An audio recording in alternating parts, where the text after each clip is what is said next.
Hi guys! Belt and outfit with me! Gwapa kay ko today. So, mada ko suoton karon magpalit ko og milk ni Alan. Nag-napkin diaper day ko for today's video mga madi kay gidugo inyong auntie. So, this one is my top. I bought it for only 75 pesos from Okay. And then my shorts mga madi, dugay na kanina ko tanan overused na kiginasagay ko ani na short and color blue siya bayot sa Okay gapon ako siya napalit. Ganahan kay ko sa kong OOTD for today's video mga bayot. Kay feel na ko no madam na badam kay ko for today. Charot lang. So, my sandal is from TikTok shop. Wow, sa kayo siya mga bayot. Like, tanawag na ninyo, oh, very pretty, murag ako, charot. And for my bag is from Alberto na siya mga bayot. Like, ginahan kay ko na niya, fave na ko siya nga bag, sa tanan akong bag, mo na akong pinaka-fave, kay mapares man siya maski unsa ato ang OOTDs. Yes, then mag-accessory sa rin yung auntie, kay parang madam jo kayo ka ng feeling dato, charot. So, kana akong necklace mga madi is from TikTok shop lang gihapon na siya, and ginahan kay ko na niya sa tanan, like, perfect kayo siya pang pares sa mga OOTDs, mga na cutie kayo sa tanan, and magsuot sa eyeglasses inyong auntie, kiniinit na bayot, charot kita. And this is my final look, like, tanawa, very rich tita ang datingan sa inyong auntie, murag dato og nawong, pero 20 ra ang sulod sa pitaka na niya madi, charot. And before tamulakaw, mag-perfume sa ta mga madi, kay parang dili sa gaytay nga nga baho kay tanan no, igsa kay og habal-habal driver, kailan ra ba na sila manghinaway?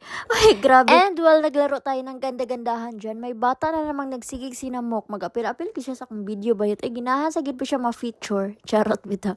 So, marato mga madi, mo adto na ko, kay udto na siya mga bayot, kay kinahanglan mo uli magkukuudto no, kay si Alon matog man na siya